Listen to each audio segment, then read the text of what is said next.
Okay, so now this set of examples is going to be practicing finding the nth term. That just means a given random term of the sequence. So first we want to note what our explicit formula is for finding any term.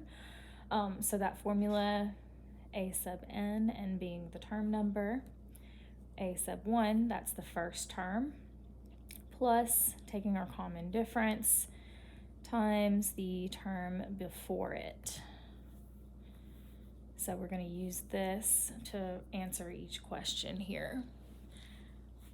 So first we want to go ahead and identify these three pieces. Our first term, which is the first number in the sequence. So our first term is 0. We need to find our common difference here, which in this case, it's adding 4. So the difference is 4, so that's going to go here in our formula. And they're asking us for the 18th term. So we are solving for the 18th term, so in place of n, we're going to put 18.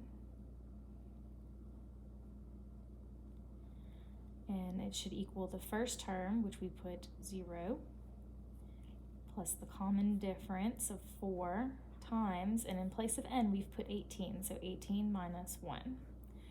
And we can simplify this, so 0 plus 4 times 17, and then 17 times 4 is 68. It's a little redundant to write the 0, but 0 plus 68 is still 68. So the 18th term is 68 for this sequence. Looking at practice problem B, we have the sequence 9, 3, negative 3, and it continues infinitely. They're asking us for the 75th term. Let's go ahead and identify our common difference here. So it's decreasing each time. 9 minus 6 is 3, and 3 minus 6 is negative 3. So that's our common difference. So let's first talk about our first term is 9. Our common difference is negative 6. And now we are going to fill out our formula here. We're asked for the 75th term.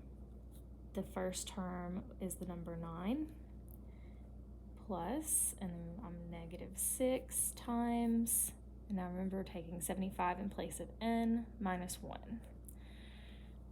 And so now we're going to start to simplify this. 9 plus negative 6. You could write minus 6 and not write the plus at all. That's fine. 74. And now we need to multiply negative 6 times 74. We've got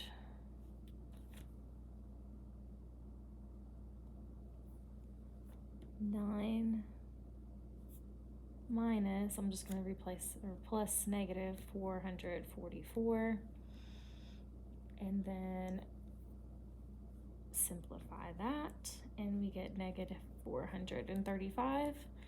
So that is the 75th term of that sequence. And let's go ahead and talk about our last example. 1/3, 1/2, 2/3, and so on. Find the 40th term. So our first term is 1/3. We need to find our common difference. Our common difference here, let's see, it is, let's rewrite this. 2, 6, 3, 6, and 4, 6. So it's a lot more obvious now. It's increasing by 1/6 each time. So our common difference is 1/6. And we're being asked for the 40th term, so we're going to start to fill out our equation. So the 40th term should be equal to our first term, 1/3, plus our common difference times the 39th term, so 40 minus 1. Start to simplify. plus 1/6 times 39. And 1/6 times 39, we can leave that in fraction form. 1/3 plus 39/6. And we can treat this 1/3 without using calculator. 2/6 plus 39/6, which is going to be 41/6. And that is our 40th term to that sequence.